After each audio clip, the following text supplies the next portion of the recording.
Feche teus olhos, irmãos. Estou sentindo uma atmosfera muito gostosa nessa manhã, um ambiente de bastante liberdade. E eu quero pedir ao Senhor que me dê graça para que cada palavra possa entrar no teu coração, no teu espírito, não de maneira ofensiva, mas que você receba em amor tudo que vai ser ministrado. Que o Senhor me dê cuidado, precisão cirúrgica, para que eu seja obediente naquilo que eu ouço e em como eu falo. Pai amado, eu apresento cada uma das pessoas, meus irmãos amados.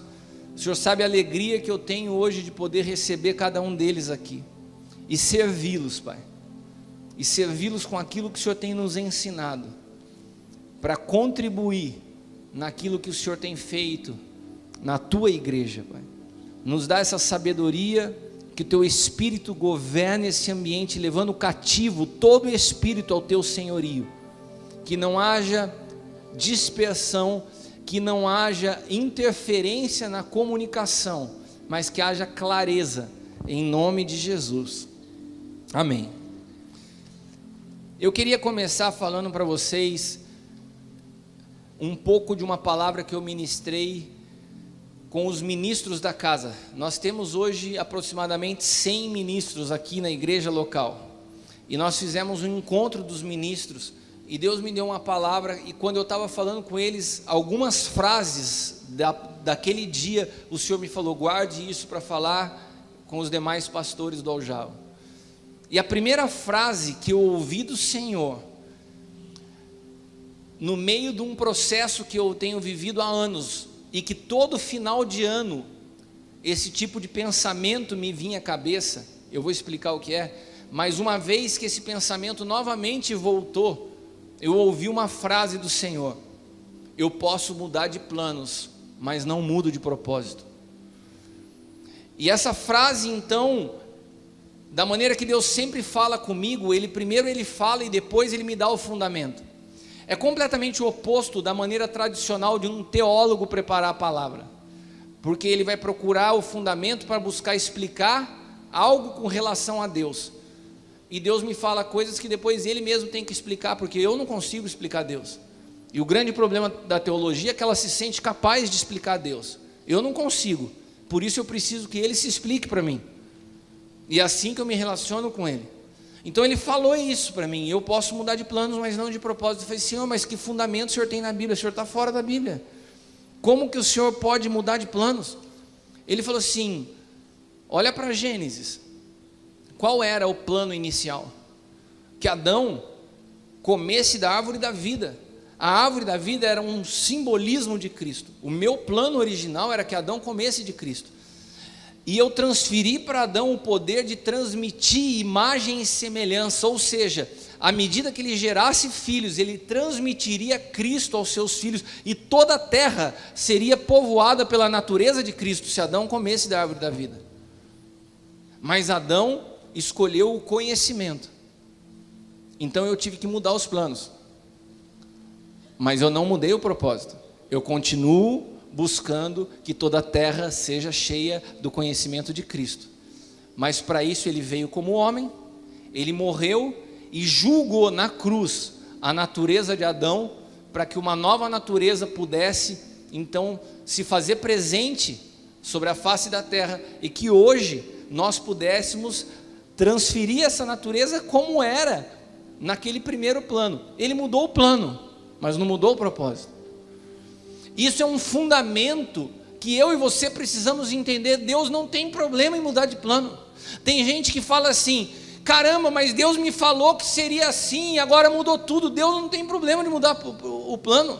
Ele não tem problema de mudar a rota, a trajetória da tua vida. O que Ele não muda é o propósito. Só que nós nos apegamos aos planos, nós nos apegamos aos formatos. E se nós nos prendemos a planos e formatos, nós corremos o risco de perder o propósito, o que é muito grave. Eu tive uma trajetória profissional na minha vida ascendente. Eu me converti no último ano da faculdade, meu primeiro salário eu dizimei. Quando me formei em engenheiro, Adriano, primeiro salário eu dizimei. Eu nunca deixei de dizimar na minha vida, desde o primeiro dia que eu recebi meu diploma de engenheiro e recebi meu primeiro salário, na época de R$2.000, eu separei R$200 de dízimo, R$100 para uma oferta missionária, e eu nunca na minha vida, desde a minha conversão, passei um mês sem trazer ao Senhor, porque eu reconhecia que era dele. E a minha vida profissional foi uma reta ascendente. Muitos dos projetos e sonhos que eu tive, eu vi se tornando realidade. Eu trabalhava numa construtora em Campinas, e eu falava assim, quando que eu vou poder ver a construtora do meu pai lá em Taubaté crescer desse tamanho? Daí eu vim para Taubaté e vi a construtora crescer. Daí nós fazíamos casas, condomínios de casas. Eu falei assim, mas o meu sonho é fazer prédios. Será que Taubaté comporta prédios grandes? E a gente começou a fazer grandes prédios, verdadeiros arranha-céus para a cidade. Entramos no ranking das 100 maiores incorporadoras do Brasil, e eu vi aqueles sonhos que eu tinha profissional todos acontecendo, mas de repente, uma realidade muito maior do que eu, alcança a minha vida, a minha família, e aquela trajetória profissional, ela é bruscamente alterada. Todos os meus planos viram de cabeça para baixo, e a cada final de ano, porque a minha mentalidade de engenheiro funciona sempre com planejamento, eu planejava a empresa para 10 anos, e o momento de planejar o ano seguinte, o Paulo trabalhou comigo, ele participou de reuniões dessa, a gente desenhava cenário para 10 anos para a empresa, e normalmente essas reuniões aconteciam em novembro e em outubro, porque eu planejava o próximo ano, e o quanto a meta da década estava caminhando no ano seguinte.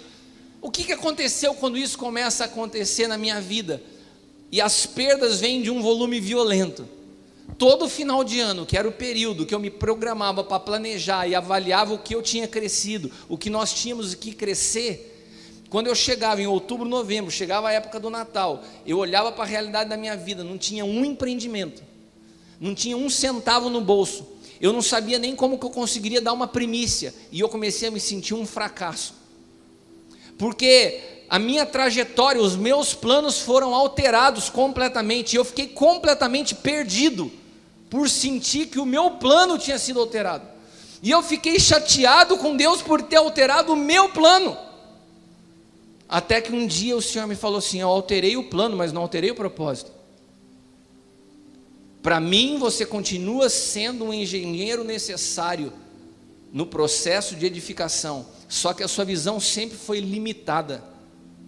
Você queria edificar sempre no natural, e eu preciso de você para uma edificação espiritual. Você pode continuar sonhando com algumas coisas, mas o meu propósito é que você seja um engenheiro de graça, e não de construções. Você não entendeu, toda essa trajetória fez parte do propósito. Eu mudei teus planos, mas não alterou o propósito. Mas cada final de ano, até que eu entendesse isso, para mim era muito doloroso. Eu olhava para a minha vida e falava assim, não está dando nada certo. Os dados, as estatísticas são todas negativas.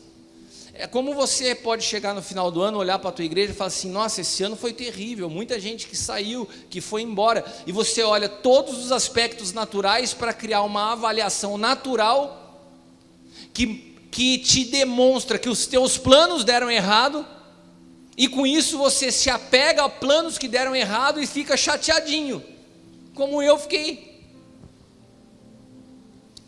Parece que a gente é tentado todos os dias a recordar do melhor momento que a gente já viveu na nossa vida, e a gente começa a se tornar aquele crente nostálgico. Você já viu o crente nostálgico?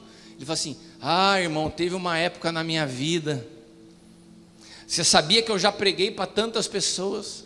Você sabia que essa igreja que você está vendo agora, pastor, está com 50 pessoas, mas já teve 500. E a gente se torna um crente nostálgico, parece que a gente é alimentado para olhar o momento em que na nossa vida o plano deu certo. A limitação da nossa visão é tão grande que a gente nunca conseguiu captar o propósito de Deus, a gente sempre está preso a planos pessoais. Por isso eu quero que você guarde essa frase, Deus muda os planos. E quando Ele muda os planos, Ele chacoalha as nossas vidas, para que você entenda que você não vive por um plano, você vive por um propósito. Por isso quem é nascido do Espírito não sabe nem de onde vem, nem para onde vai. Na mente de um engenheiro, viver sem plano é terrível, mas Deus se move assim. Ele não vai revelando o seu plano todo de uma vez, é passo a passo. O Evangelho se aprende vivendo. As respostas de Deus vêm ao longo do caminho. Tem perguntas que eu fiz para Deus que Ele não me respondeu. E tem outras que quando eu perguntei, depois de alguns anos Ele resolveu responder. Sabe aquilo que você pergunta para Deus, por que, Senhor? E você está sem resposta hoje? Continua. Deus não deixa ninguém sem resposta, só não responde na hora que você quer. Uma frase célebre do Billy Graham, quando foi assediado certa vez pelos políticos americanos, quando os mesmos foram à sua casa para convidá-lo a se tornar presidente dos Estados Unidos. Todas as pesquisas apontavam que Billy Graham, se saísse candidato, ele era eleito. Ele tinha muita graça com todos os meios, inclusive não cristãos. E quando ele recebe o convite, ele responde com uma frase que se tornou célebre, que se tornou famosa. Ele diz o seguinte: eu não vou deixar de ser embaixador da pátria celestial para ser simplesmente presidente dos Estados Unidos. Eu vou repetir para você. Eu não vou deixar de ser embaixador da pátria celestial para ser simplesmente presidente dos Estados Unidos. Sabe o que Billy Graham tinha? A dimensão da grandeza da obra onde ele estava envolvido. E quando eu falo da obra envolvida, eu não falo das multidões que ele pregava. O que é ser chamado, fazer parte do reino de Deus como ministro do Evangelho. E sabe o que eu vejo em muitos de nós? Nós perdemos isso. Parece que o que nós fazemos, nós mesmos não valorizamos. E a gente se tornou péssimo para a avaliação daquilo que de fato tem relevância no reino. Porque nós passamos a avaliar assuntos espirituais com uma mentalidade natural. Então a gente sempre se impressiona com grandeza, com volume, com quantidade, e a gente perde a capacidade da sensibilidade do Espírito para discernir aquilo que os teus olhos naturais não podem te mostrar.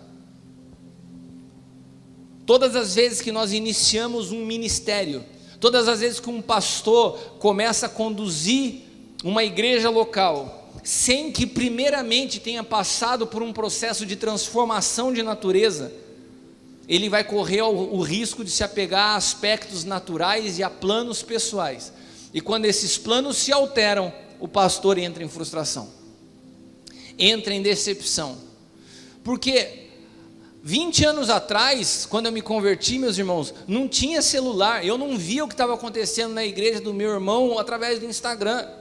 Então eu estava lá cuidando de 50 pessoas, feliz da vida. Mas hoje você está cuidando de 50 pessoas e você vê a igreja do vizinho com 200, você já se sente menor, você já se sente frustrado. Nossa, o louvor lá está bombando, o líder da adoração faltou no culto hoje. E a gente começa a levar uma vida na base da comparação, impulsionado por essa ferramenta tecnológica. Tem nos feito perder o senso de propósito e nos prender a planos pessoais. E isso tem sido a raiz da angústia de muitas pessoas. Porque Deus sempre vai alterar a rota. Por causa dele? Porque ele é louco? Porque ele é bipolar? Não. Porque nós mudamos as nossas posturas ao longo da trajetória. Deus não mudou o plano principal para a humanidade porque deu a louca nele, foi porque Adão falhou. Ele altera planos porque nós falhamos, mas ele mantém um propósito. Só que nós, por não entender o propósito, a gente fica chateadinho quando o plano muda. E isso vai fazendo com que a gente perca o senso e a compreensão da diferença do que é posição e do que é identidade. Preste atenção no que eu estou te falando. A tua posição não tem a ver com a tua identidade. Você não é a posição que você ocupa ou o título que você carrega. Eu me lembro quando nós começamos a fazer um projeto de sustentabilidade para a empresa. Na época, então, o Banco Real tinha um presidente que se chamava Fábio Barbosa. Se lembra dessa época, Paulo? Fábio Barbosa. Esse cara se tornou o CEO da Editora Abril. E o Banco Real era um banco que tinha foco em sustentabilidade. E eu comecei a trabalhar um foco em sustentabilidade. Conseguimos numa empresa regional, local, certificação ISO 14.000, 18.000, 9.000. E com isso, eu criei um vínculo de amizade e respeito com o presidente do Banco Real, porque eles tinham financiamentos específicos para empresas que tinham práticas sustentáveis. Ele fazia café da manhã com os principais CEOs de grandes companhias e me chamava para discursar de como uma empresa do interior conseguiu aplicar algumas práticas que grandes companhias não aplicavam. O Banco Real foi comprado pelo Santander. Aquela torre Santander lá do lado do shopping JK, tinha dia que eu chegava, já tinha minha vaga reservada. Se você for lá, você se impressiona com o prédio. Eu chegava, o cara que manobrava o carro falou: seu Cristiano, tem reunião hoje? Eu parava o meu carro, subia lá, uma sala gigantesca, mas aquilo ali não tinha a ver com quem eu era, mas a posição que eu estava ocupando. Sabe o que acontece se eu for no Banco Santander hoje? Não só eu não consigo, eu tenho que pagar uma fortuna para entrar no estacionamento e posso até ser mal recebido. Não tenho condições de ter uma conta pessoa física no Santander. Eu ouvi uma frase de um cara, Simon Sinek. Esse cara, ele escreveu um texto que tem como título Café na xícara de porcelana ou no copo de isopor. E o texto desse cara me faz uma alusão muito grande a essa situação que nós estamos falando de identidade e posição. Esse cara foi um gênio de uma grande companhia de criação nos Estados Unidos. E certa vez ele foi chamado para uma palestra se eu não me engano, foi na Suíça. Os caras pagaram um voo para ele de primeira classe. Quando ele chegou no aeroporto, tinha um carro com um motorista esperando ele. E o motorista falou assim: seu Simon, antes do senhor ir para a palestra, que já estão todos te esperando, eu vou te levar para tomar um café. E o Simon relata no texto que ele fala assim: cara, foi o melhor café que eu já tomei na minha vida. Ele fala: foi impressionado, porque tinha todo um contexto, uma atmosfera. Os caras me trouxeram um café numa xícara de porcelana. O sabor, o aroma daquele café, aquela vista, aquelas montanhas, os Alpes suíços. E eu tomando aquele café, eu falei: meu, que coisa, eu estava me sentindo. E daí ele foi, deu a palestra. E certo dia ele já não estava mais na empresa. Mas ele falou assim: cara, eu tenho vontade de voltar novamente e tomar aquele café. Ele juntou uma grana, comprou uma passagem em classe econômica, foi para a Suíça, chegou para desembaraçar as coisas no aeroporto, disse que ele levou 3 horas, na outra vez tinha um cara esperando ele lá, pegou um Uber e foi para o mesmo lugar que ele tomou o café na xícara de porcelana, e tirou uma foto, tomando o café agora, num copinho de isopor que deram para ele, e desfrutando daquele cenário. Ele falou assim: tudo que eu vivi naquela época era fruto da posição que eu ocupava. Eu posso viver as mesmas coisas, entendendo que as posições não interferem na minha identidade. E eu posso desfrutar do mesmo café, do mesmo lugar, só que voando de classe econômica, sem tomar na xícara de porcelana, sem vir de motorista, mas vindo de Uber. Se você não tem encanação com posição, você sabe desfrutar da sua vida, independente das mudanças de rota, de planos ou de posição, porque a tua identidade está inabalada. O problema é quando você se move por uma posição e perde essa posição, você fica pelo resto da vida um cara chato e nostálgico, se lamentando aquilo que um dia você viveu.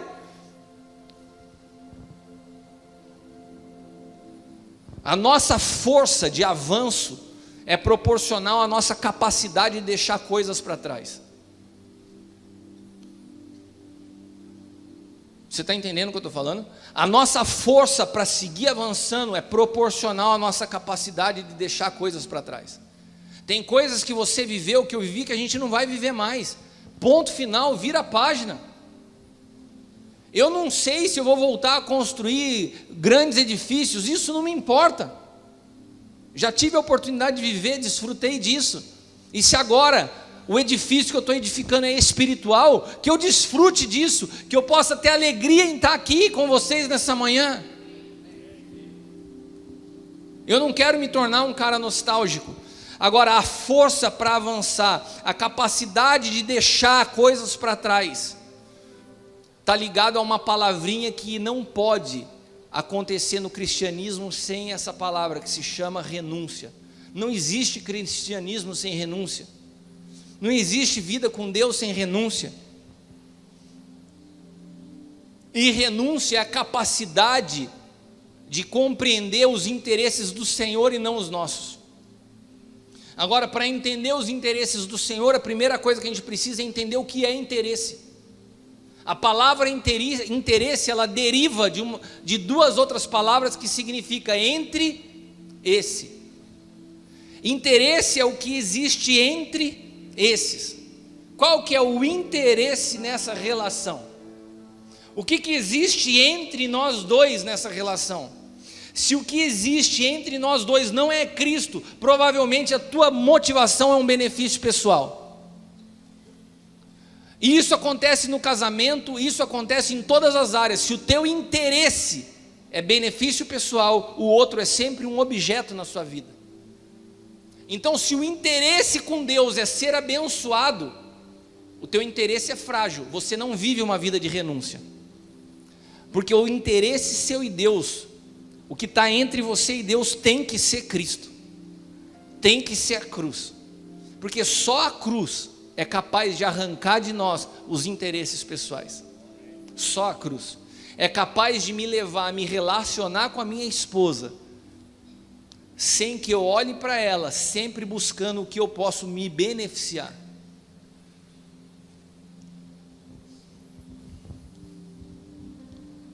Há anos atrás, quando eu me converti e fui chamado para a Adonep. Eu era um homem de negócios, eu estava envolvido no meio empresarial. E a Adonep tinha uma prática, que era a oração nas praças públicas. Nós íamos às praças públicas orar pela transformação da nação. O percentual de evangélicos no país era menos da metade do que é hoje. Nós sonhávamos com um dia que o evangelho poderia ter uma penetração e influência na nação. Os cristãos eram tidos como uma classe inferior.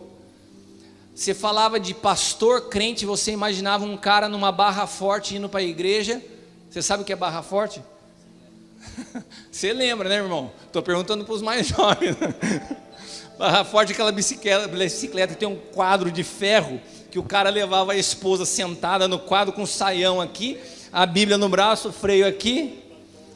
Isso era o símbolo do crente, porque domingo à noite dava 6 horas, era um monte de barra forte com a mulher sentada no quadro, os crentes indo para a igreja. Um bando de pobre, ignorante, era assim que a sociedade nos via. E a gente sonhava com um dia que nós tivéssemos influência, que nós pudéssemos chegar na política, e nós orávamos por isso. Eu lembro que uma vez o Antony Garotinho, governador do Rio de Janeiro, foi numa convenção da Adonep e nós falamos assim: agora nós temos a esperança de ter um presidente cristão. Não vamos entrar nessa seara.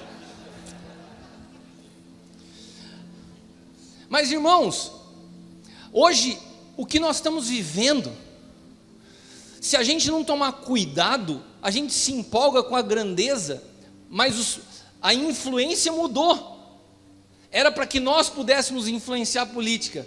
Hoje é a política que influi dentro da igreja. Por quê? Porque o relacionamento e o interesse daquele que não está na cruz é o benefício pessoal. Qual que é a base da política? Você já viu político se relacionando com político? Ele é teu amigo hoje. Amanhã, se por causa de uma eleição ele precisa de um voto, ele arrebenta com a tua amizade e hoje é o melhor amigo desse. Por quê? O alvo não é o outro, o alvo é o seu projeto pessoal de sucesso.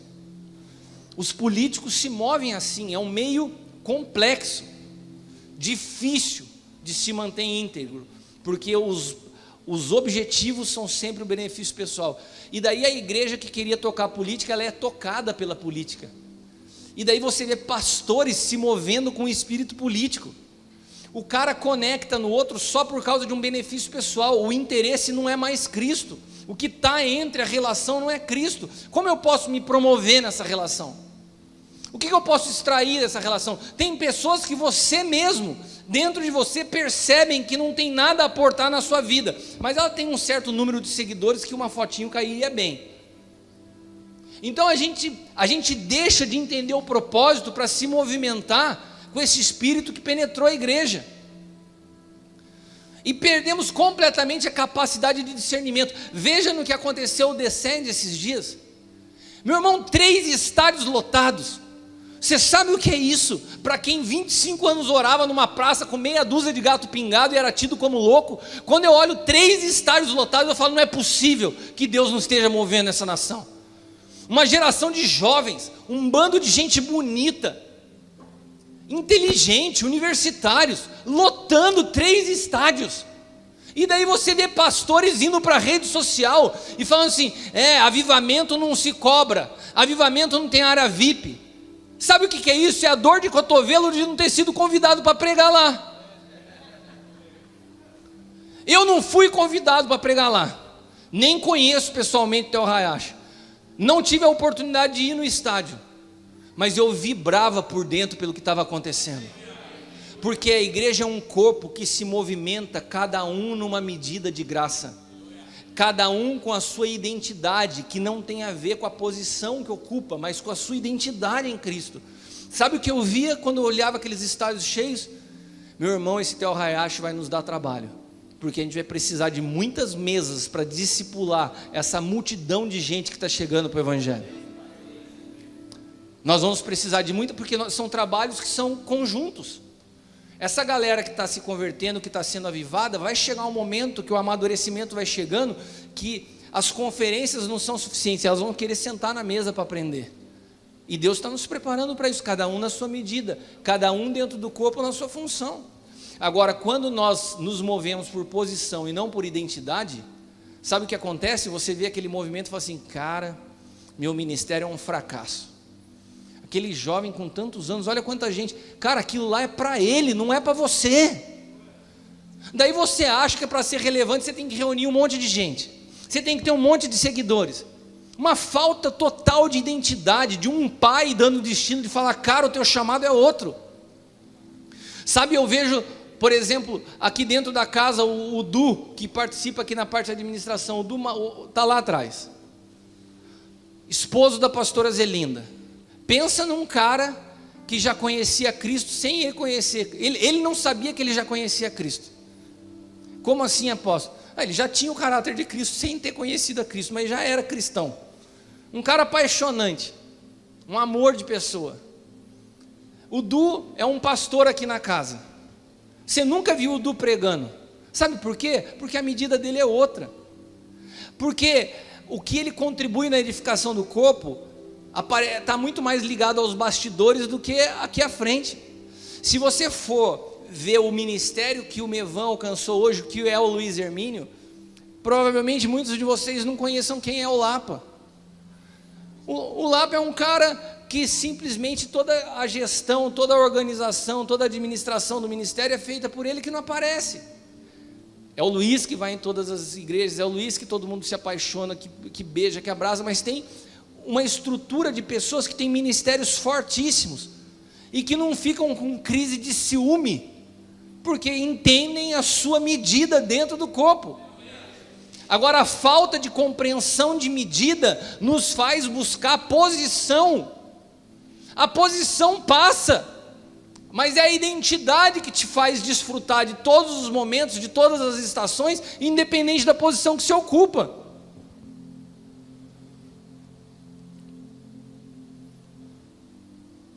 Sabe, irmãos, eu tive a oportunidade de rodar por bastante lugar nessa nação e até em outras nações.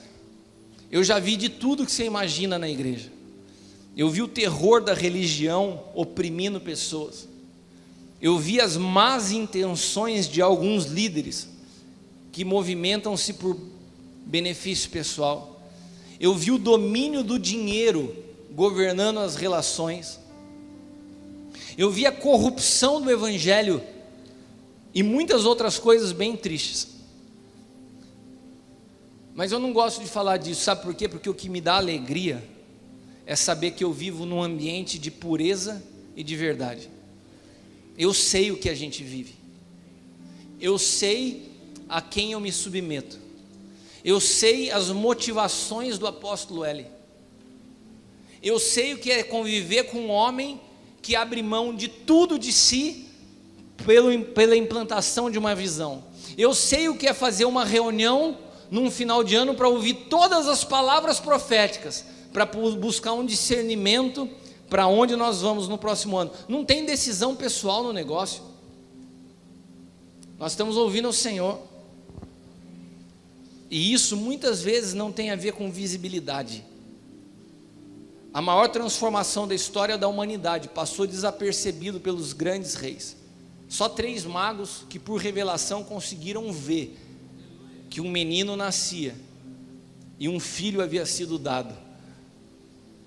Tem muita coisa que está nascendo de Deus, que não está na lente ou não está em 3 estádios lotados, mas tem o mesmo poder.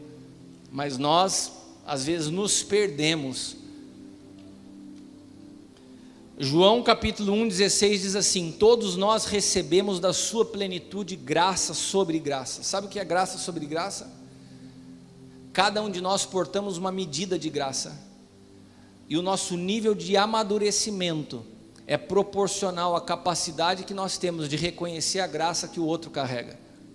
Porque quando eu reconheço a graça que o Bruno carrega, isso significa honra, e a honra é a porta que se abre para que o que ele carrega seja impartido sobre a minha vida. Se eu honro a vida do Bruno, reconhecendo o que ele porta e a medida de graça que ele tem e eu não tenho, a medida de graça dele é impartida sobre a minha vida através da minha vida de honra com ele. Agora, se eu tenho dificuldade de ter comunhão com meus irmãos, sabe o que a Bíblia disse? Eu não ando na luz, porque quem anda na luz tem comunhão com seus irmãos. E se eu tenho comunhão com os meus irmãos, eu entendo um princípio de honra e reconheço a medida, e quando eu reconheço medida, eu recebo dessa medida, então eu amadureço espiritualmente. Você já sentou em roda que você não consegue falar, que só a pessoa quer falar? São pessoas que têm dificuldade de reconhecer a medida do outro. Eu não tenho nada para aprender com você, eu só tenho a falar para você. Isso se chama soberba. Eu já tive pastores que queriam caminhar comigo como filhos espirituais. Eu me sentava para conversar com eles e eu não conseguia dar uma instrução, porque eles queriam pregar para mim todo dia, queriam demonstrar o quanto de conhecimento eles possuíam. Olha como eu aprendo nas conversas. Quantos filhos hoje têm muito mais conhecimento do que eu, e eu sento para ouvir. Mas como é triste você participar de um diálogo onde só um quer falar.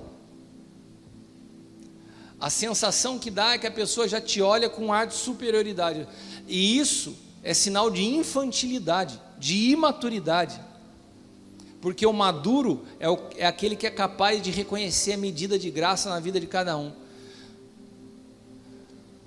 Quanta paciência o apóstolo L tem comigo, quanto tempo me ouvindo, quanta bobeira eu já falei que ele ouviu. Quando eu sento com o apóstolo Gustavo Lara, eu falo uma frase, ele fala: Cris, você pode repetir para mim, para eu tomar nota? Eu falo: Gustavo, para com isso, você toma nota do que eu estou falando. Mas ele é tão sensível e tão humilde que ele te constrange. Então eu aprendi, irmãos, nesses anos de caminhada, a discernir no Espírito o que é a medida de Cristo, muito mais do que a pompa de um ministério visível, o de um reconhecimento externo. Cada um de nós porta uma medida de graça, e isso que é lindo no corpo de Cristo, porque se completam. Absolutamente todas as graças são necessárias, e é por isso que Deus constituiu a igreja através de 5 graças ministeriais. Deus deu uns para apóstolos, uma medida de graça, outros para profetas, outra medida. Isso não foi concentrado em um só. Por quê? Para que pudesse gerar em nós uma codependência. Precisamos uns dos outros. Não fomos feitos para caminhar sozinho. Abra sua Bíblia em Mateus capítulo 25. Eu vou tentar terminar em 5 minutos para dar tempo para a nossa conversa. Mateus 25, 14 ao 18. Porque assim como um homem que ausentando-se do país, chamou os seus servos e lhes entregou os seus bens. A um deu 5 talentos, a outro 2, a outro 1, e a cada um segundo a sua capacidade. A cada um segundo a sua capacidade. E seguiu viagem. O que recebeu 5 foi imediatamente negociar com eles e ganhou outros 5. O que recebeu 2, ganhou outros 2. Mas o que recebeu 1 foi e cavou na terra e escondeu o dinheiro do seu senhor. Todos nós conhecemos essa palavra. Qual foi o maior problema para se administrar? O que recebeu mais ou o que recebeu pouco? Por quê? Porque normalmente, quando você avalia que é pouco aos teus olhos, você se torna negligente. Quando você reconhece que o que você recebeu, se veio de Deus, é muito, independente do que visivelmente você consegue ver, você vai ter excelência em cuidar. Agora, quando você, porque a gente acha pouco, porque a gente avalia como uma medida aritmética. Agora, quando Deus confia Ele te viu apto a administrar Só que quando você pega e fala assim, caramba, eu estou com 1, mas o Bruno está com 5. Quando você se compara, você se enterra.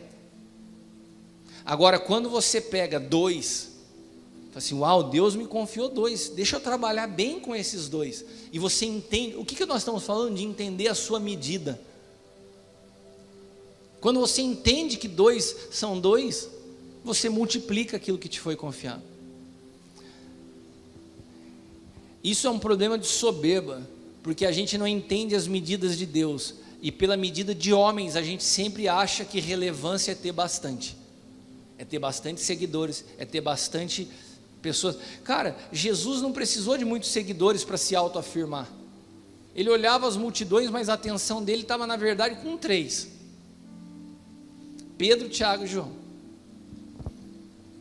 Por que a gente quer tanta multidão? A gente não dá conta de cuidar de quem está com a gente, não é? É um desafio, mas a gente se impressiona com a multidão. Eu queria te desafiar a ser genuíno. Eu queria te desafiar a andar na verdade. Eu queria te desafiar a sondar o teu coração, porque nós somos chamados como exemplos, não como modelos. É diferente você ser exemplo de ser modelo. O modelo vem da palavra molde. Todo mundo tem que ser igual a eu. O exemplo não. Respeita a diversidade, ainda que você possa ser um referencial. Nós não somos modelos, nós somos exemplos. E a gente precisa começar a ordenar nossos pensamentos. Nós precisamos ordenar o sentido de propósito. Deixa eu te falar uma coisa, eu conheço vocês. Quantos de vocês têm se sentido vazio e frustrado? Quantos de vocês olham para as suas vidas e falam assim, está um caos? O que a gente faz quando a gente vê algo vazio através de uma mente natural? Não. O que você faz para solucionar uma situação que você vê vazia? Você quer o quê? Encher, não é? A igreja está vazia. O que você trabalha? Para encher. A mente natural olha o vazio e fala assim, tenho que encher. E a mente de Deus, quando olha uma terra sem forma e vazia, qual é o primeiro passo que Deus faz? Haja luz. Quando Deus vê vazio, Ele não quer encher, Ele quer trazer luz. E quando nós olhamos para o vazio, a gente quer encher. Deus sabe que não se resolve vazio com enchimento. Se resolve vazio com luz. Porque o princípio de Deus é que quando há vazio e caos, precisa ter ordem. E você só ordena com luz. Há um mês atrás, eu encontrei um irmão que chegou para mim e falou assim, apóstolo, você conseguiria conversar comigo um minuto? Eu falei, tá bom, converso com ele direto. O cara que está na casa há 10 anos, eu falei, o que será, né? Sentou comigo na minha mesa e começou a rasgar a vida. Cara, eu queria te falar uma coisa, eu estou com um problema no meu casamento, terrível. Eu falei, qual que é o teu problema? Eu falei assim, o negócio é o seguinte, o meu desejo sexual pela minha esposa não é correspondido. Eu tenho vontade, ela não tem, eu abraço ela, ela quer sair. Eu falei, caramba, esse é o teu problema que está terrível? Eu falei, sim, é. Eu falei, cara, a sua esposa não passou por situação aí quase de depressão, não tem? Eu falei, e você preocupado se você era atendido? E cara, a conversa foi crescendo, ele foi se abrindo, ele foi falando um cara que está há 10 anos, Tex, submetido às mesmas palavras que todos, novo pacto, Cristo. Mas naquele dia ele resolveu trazer à luz a realidade de quem ele era por dentro. Que motivações egoístas. Ele relacionava com a esposa buscando sempre um benefício pessoal. Era insensível ao ponto de perceber que aquela mulher estava sofrendo, que aquela mulher tinha suas dificuldades, tinha os seus anseios. Quando a gente saiu daquela conversa, ele saiu compreendendo que na verdade não havia um problema no casamento, havia um problema de egoísmo na vida dele. Passou-se alguns dias, e essa semana eu me encontrei com ele. Ele me deu um abraço e falou assim, cara, eu queria te agradecer. Você não imagina o que trazer a luz produziu na minha vida. Ele falou assim, impressionante, apóstolo, como anos caminhando junto, a palavra vem sempre aqui, mas ela nunca desceu para o meu espírito. Agora, no momento que eu trouxe à luz a realidade de quem eu sou, houve uma transformação na minha casa. E eu percebi que a mudança na minha casa foi porque houve uma mudança em mim. Sabe, irmãos, as situações que precisam ser ordenadas nas nossas relações como pai espiritual e filhos, as coisas que precisam ser ordenadas na sua relação marido e esposa, elas começam por trazer luz. Não adianta você se relacionar comigo ocultando na verdade quem você é. Não vai ter êxito essa relação, não vai ter transformação se você continua se relacionando comigo como filho, mas oculta as suas motivações. Se você sempre se relaciona em função de um benefício pessoal, a luz é o que produz ordem. E se nós queremos transformar uma sociedade, nós precisamos começar ordenando as nossas casas. Ordenamos nossas casas e consequentemente vai haver ordem no nosso ministério. Ordenando o ministério, nós temos ordem na sociedade. Famílias transformadas produzem sociedades restauradas.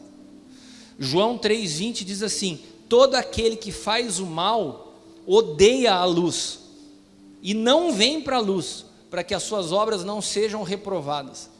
Sabe por que as pessoas não trazem a luz? Porque elas não querem ser reprovadas naquilo que fazem.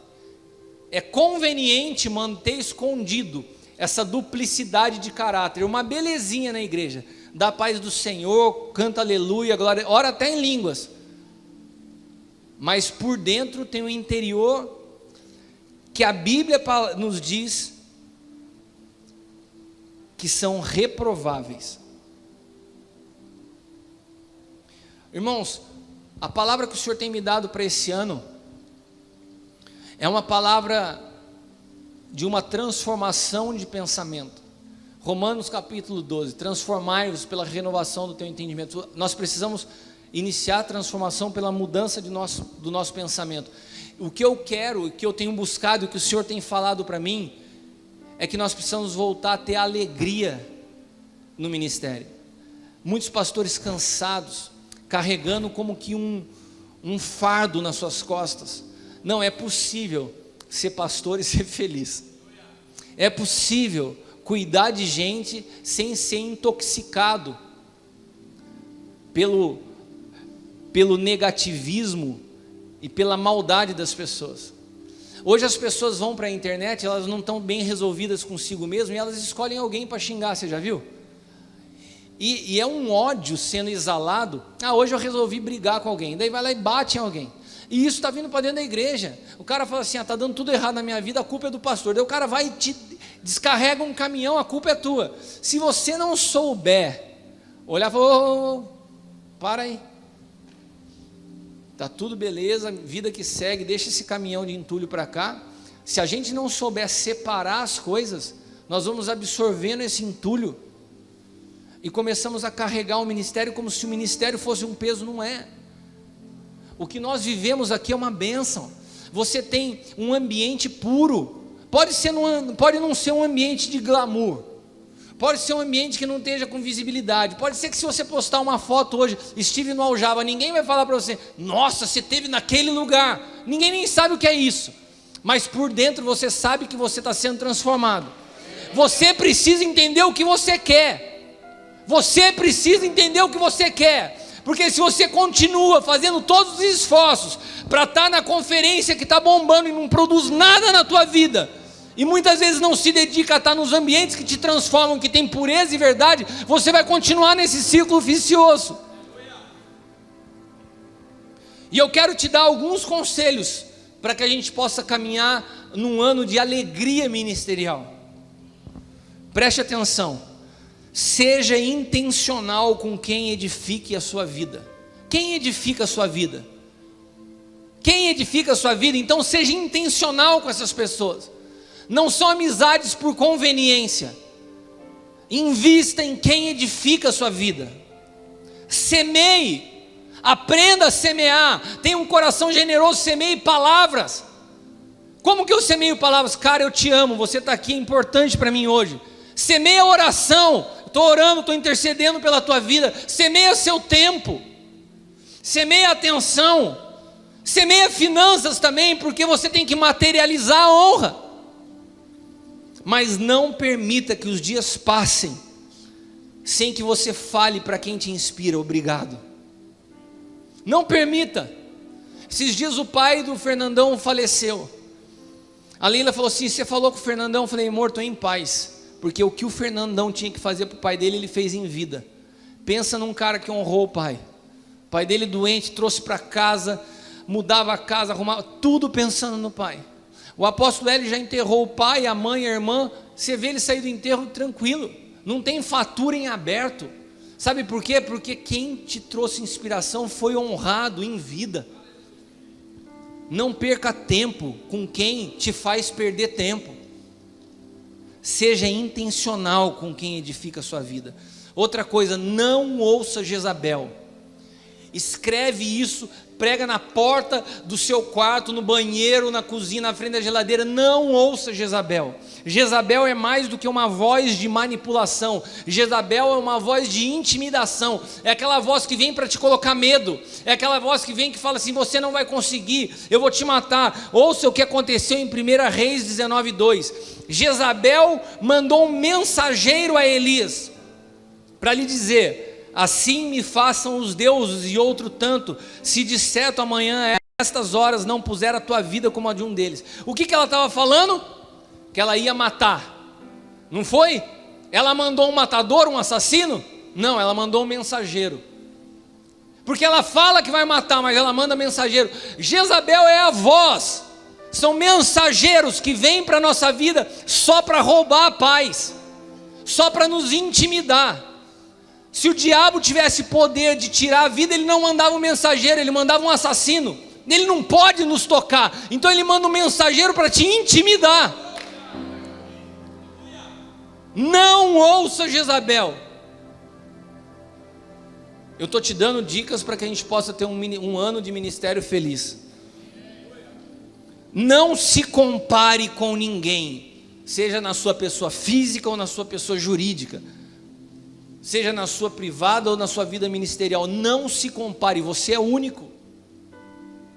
Eu não vou cantar aquela música, né? Você é a imagem do Senhor, não sei, como que é? Você é um espelho.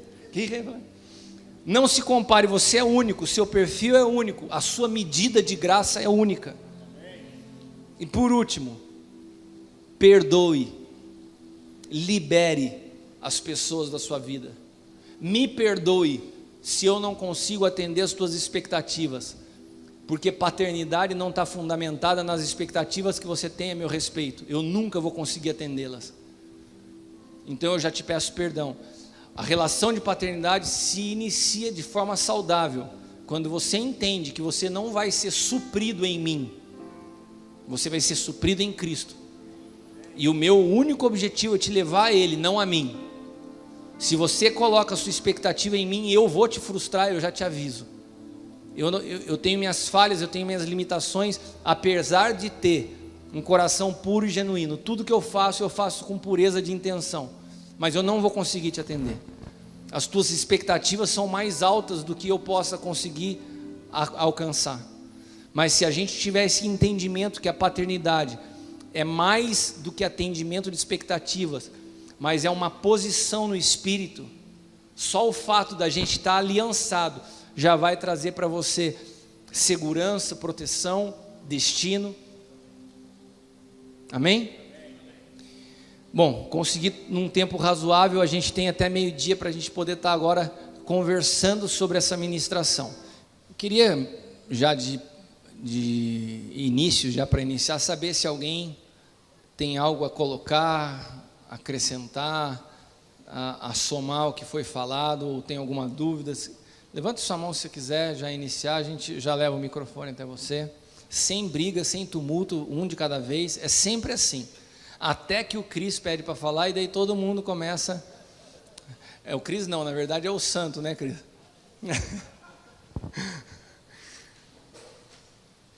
Vamos lá, irmãos? Eu fiz um MBA e eu lembro que o MBA, o professor falava assim: a maior riqueza do MBA não está nas aulas que você vai ter, mas no ambiente que é compartilhado com as experiências das outras pessoas que estão cursando esse curso com você. E eu entendo a mesma coisa, nesse processo de edificação, o momento mais precioso do que a palavra ministrada é quando ela pode ser, porque existe uma glória na compartilhação individual, e existe uma outra dimensão de glória, quando esse compartilhamento é coletivo.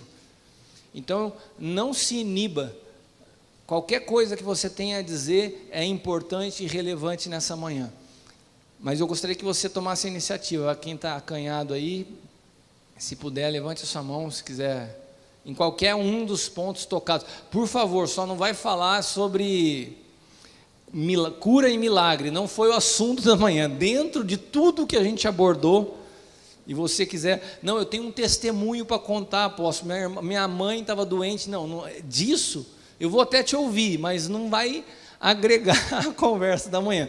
Mas dentro do que a gente falou, vocês estão aí com total liberdade para poder iniciar. Vamos lá?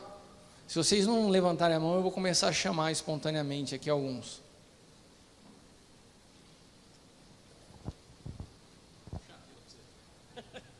Vou tomar a liberdade de puxar a fila, então. Dentro de aquilo que foi compartilhado aqui hoje, já são 3 anos caminhando aqui nessa casa junto com você.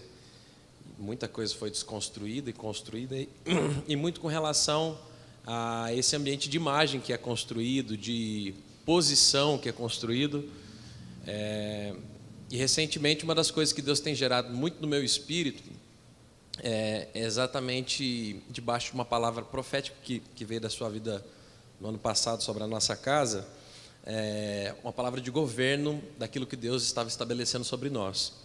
E o que eu tenho entendido no meu espírito, e daqui a pouco eu vou trazer a reflexão disso, de que Deus, Ele precisa de homens e mulheres de Deus em pequenas cidades, em bairros que muitas vezes são escondidos dos grandes holofotes, né, de grandes eventos como esse, né, e está no olhar de Deus esses pequenos lugares, muitas vezes que não são notados por ninguém.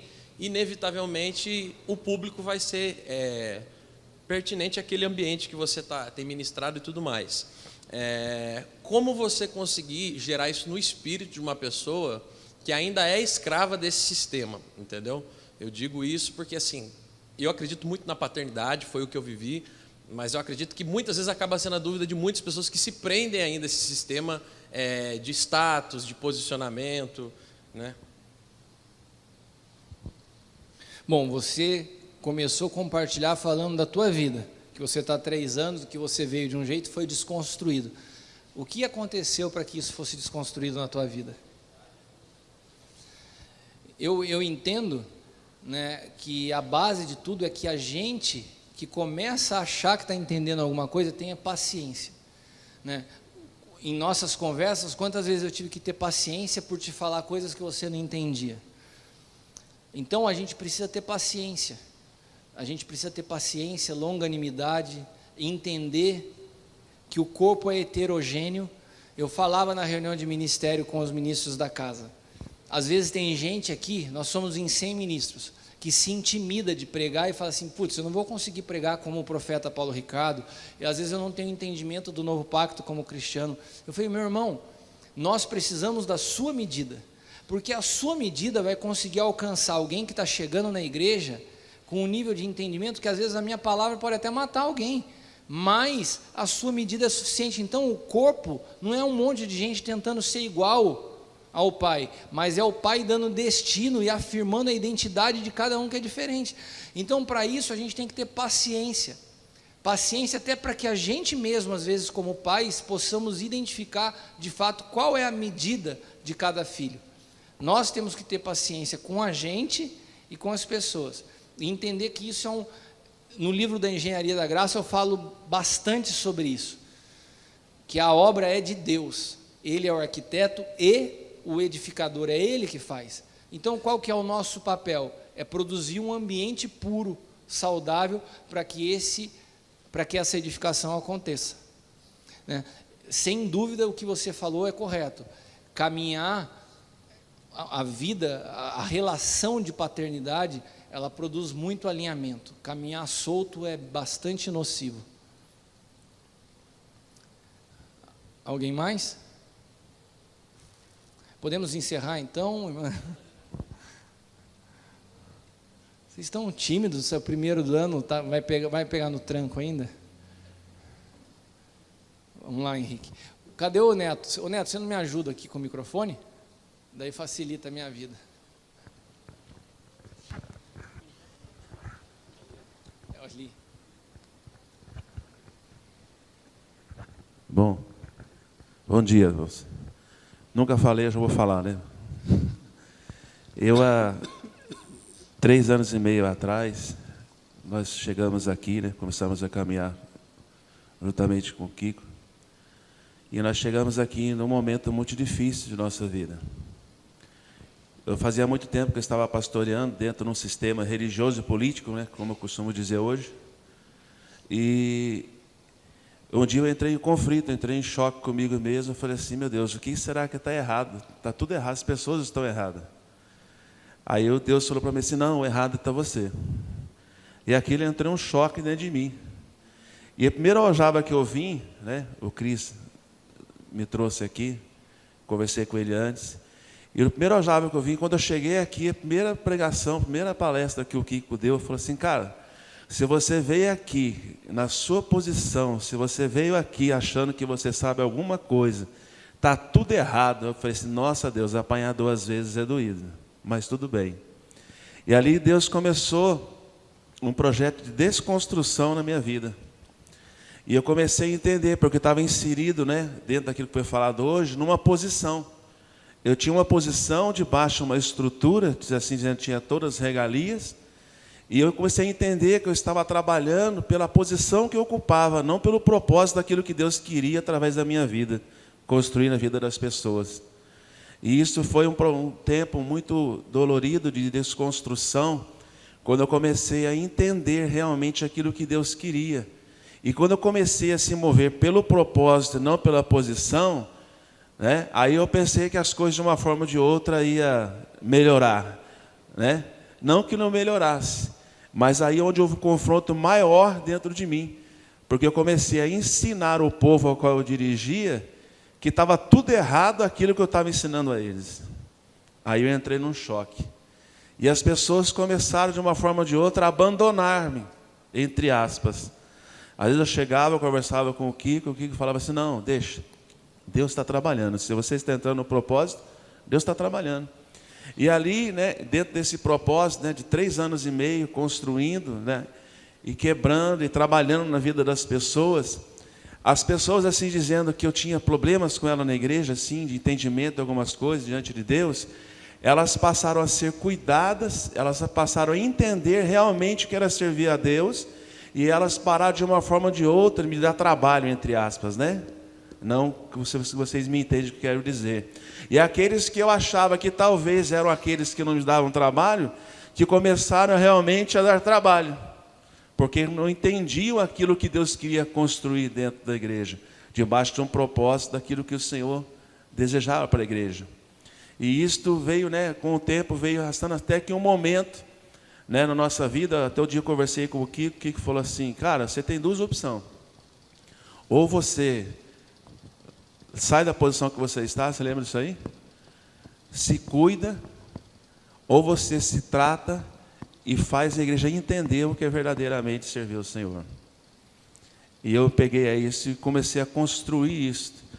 Então, quando nós estamos inseridos debaixo de uma posição, foi o que foi falado aqui hoje. Nós só trabalhamos talvez pelo nosso ego, por aquilo muitas vezes que massageia o nosso ego. E isso não traz edificação nenhuma, nem para a nossa vida, nem para a vida das pessoas que nos ouvem. E muitas vezes nós achamos que estamos levando essas pessoas para um caminho da cruz, de renúncia de si próprio, e não estamos levando. E o verdadeiro objetivo, o que é? É estar inserido num propósito. Muitas vezes somos desconstruídos, às vezes perguntamos para Deus, Senhor, por que disso? E às vezes a resposta não veio na hora, mas nunca o Senhor deixou de confirmar aquilo que Ele tem para fazer nos encontros, na mesa, no aljava. Ontem eu estava na igreja pregando, falando sobre sermos embaixadores de Cristo, eu escutei isso aqui hoje, então Deus Ele tem trabalhado. E a igreja tem entendido, até chegou um momento que o próprio sistema que eu estava inserido, né, ele me colocou para fora, assim dizendo, porque não havia mais como ficar debaixo de uma posição, fugindo de um propósito. E nós tínhamos uma vida assim, eu e minha esposa tínhamos uma vida assim, né, o próprio Kiko sabe disso, era uma vida oprimida, era uma vida de jugo, uma vida que muitas vezes, né, nós passávamos mal, nós ficávamos doentes. E quando nós rompemos com esse propósito, né, com essa posição, assim dizendo, e entramos num propósito, nós procuramos entender que realmente, irmãos, que a posição, ela não vai nos levar a lugar nenhum. O título não vai nos levar a lugar nenhum, mas sim o propósito daquilo que Deus deseja para a igreja nos últimos dias. Obrigado, falei demais, tchau. Amém. Traz aqui, Neto. Bruno quer falar alguma coisa. Uma coisa que você disse para a gente não dar ouvido à voz de Jezabel. E Deus me trouxe uma palavra que eu compartilhei com você faz um ano, não sei, estava no Chile ainda. Mais do que matar Elias, Jezabel matou o discípulo de Elias. Elias tinha um seguidor que não era Eliseu. E Eliseu, ele deixa Elias. E Elias deixa, esse discípulo deixa Elias, e depois que Elias sai da caverna, ele chama Eliseu. Esse discípulo ficou pelo caminho. Esse filho ficou pelo caminho. Eu creio que nesse tempo, Jezabel ela quer nos amedrontar, mas como filhos, eu acho que tem um peso, uma palavra profética, no sentido de não deixar a nossa paternidade. Porque uma das coisas que a gente vai lutar, vai ser para abandonar. Vai ser para querer caminhar sozinho, vai ser também para querer nos afastar desse ambiente de proteção. Jezabel, ela intimida, mas ela intimida também nos fazendo abandonar esse lugar seguro. Então, como a gente está num ambiente de filhos, eu creio que nós devemos nos preocupar e estar muito atentos a isso. Porque a voz de Jezabel vai vir, e vai vir muitas vezes para atacar ao Kiko. Mas quem vai ser atingido vai ser nós mesmos. Porque Elias continuou sendo Elias. Eliseu foi Eliseu. Mas quem perdeu foi aquele filho que foi abandonado. Aquele filho que se deixou. Ele ficou. Quando Elias quis deixar Eliseu, Eliseu falou, eu vou com você. Então, muitas vozes vão vir durante esse ano dizendo, chega, deixa, caminha dessa outra forma. E eu creio que essa voz a gente não pode se acovardar, não pode ouvir isso. Porque Elias vai continuar sendo Elias. Mas se nós deixarmos aquela porção dobrada que veio sobre Eliseu, quem perdeu foi aquele discípulo que ficou.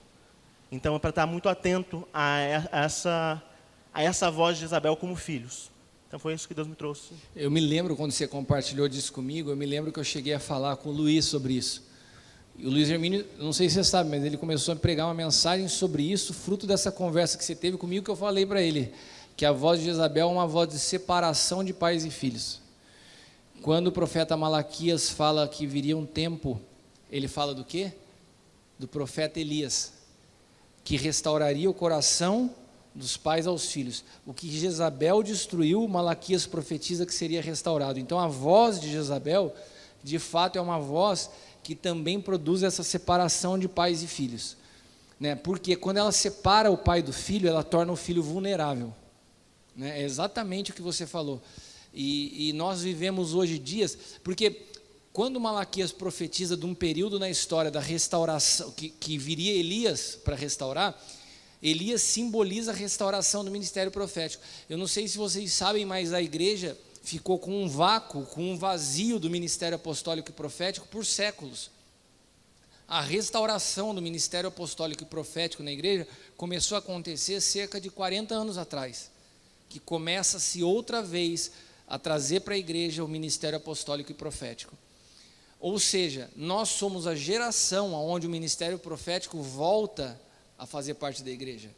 Quando nós começamos a falar de 5 ministérios 10 anos atrás, o pessoal achava louco. Hoje, se você soubesse a quantidade de gente que pede para a gente falar sobre 5 ministérios, mas não era normal, não era comum. Então, essa geração que vê o profético voltando ao seu desenho, é a geração que precisa se atentar à restauração, à reconciliação de pais e filhos. Esse, de fato, é um ponto muito importante, muito bem lembrado. Eu já tinha me esquecido da sua palavra, mas muito bem colocado. A voz de Jezabel é uma voz de separação de pais e filhos. Ela intimida para poder produzir separação. Obrigado pela... Bom, pegando um gancho no que o Bruno está falando, é muito importante a gente entender, sabe? Ter a disposição mesmo de quebrar o orgulho. Porque, apesar de não entender quase nada, está no processo de aprendizado, eu entendo que a paternidade diz muito mais respeito do filho para o pai do que o pai para o filho. E muitas vezes, nós que viemos de outra religião, quer dizer, de outra denominação, né, a gente vem intoxicado de um monte de conceito. E aprende, e aquilo que o irmão falou, pô, mas será que isso é certo? Fica cheio de conceito teológico e um monte de lógica que não tem nada a ver com o novo pacto. E essa intoxicação, ela acaba fazendo com que a gente ache que a gente já sabe alguma coisa. E, na realidade, a gente não sabe nada.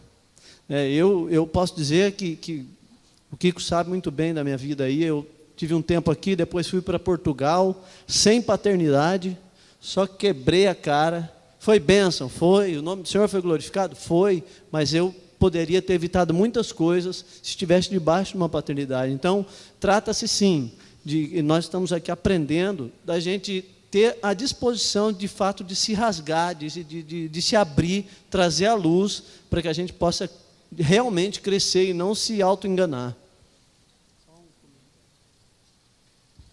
Quando você falou do fato de ter vindo de outra denominação, o problema é que quando a gente vem com uma estrutura religiosa, a gente analisa a figura do pai através de um conceito de líder que a gente aprendeu na religião. E um pai não é um líder. Esses dias eu fiz uma postagem escrevendo a diferença de líder e pai. Eu queria ler para vocês, porque é muito do pensamento equivocado que às vezes a gente traz da religião, né? Um pai transmite o mesmo coração, um líder transmite instruções. Então, um cara que vem do ambiente religioso, ele chega num pai buscando instruções. Um pai não tem instruções, o pai tem um coração a se dar. É bem diferente. Um líder, ele busca o desempenho dos seus liderados. Um pai amará os seus filhos mesmo no fracasso. Então, quem vem de um sistema religioso, ele sabe que ele foi cobrado a vida inteira por resultados. Daí, como que você quer se relacionar comigo hoje, me apresentando resultados? Eu não estou afim de ver seus resultados. Um pai, quando Deus estabelece um vínculo de paternidade no espírito, a relação, ela é até aprimorada nos fracassos. Agora, quando a gente vem no ambiente religioso, a gente quer dar resultado, porque a gente é cobrado por resultado. Um pai se alegra em ver um filho se tornar maior. Um líder sempre será o teto dos seus liderados. Um líder vê o seu liderado como uma ameaça. Um pai vê um filho sempre no desejo de que o filho seja maior que ele. Um líder distribui serviços e um pai aponta destino. né? Então, se a mente que a gente vem da estrutura da religião, a gente tenta buscar num pai a figura de um líder, que é bem diferente uma da outra, né? Obrigado, Ricardo. Quem mais? Fala, Kleber. Falando de mudança de planos e propósitos, como eu posso colaborar? Eu identifiquei a mudança de plano, mas como eu posso colaborar para que a minha esposa também identifique essa mudança de plano, sem interferir naquilo que Deus está construindo na vida dela?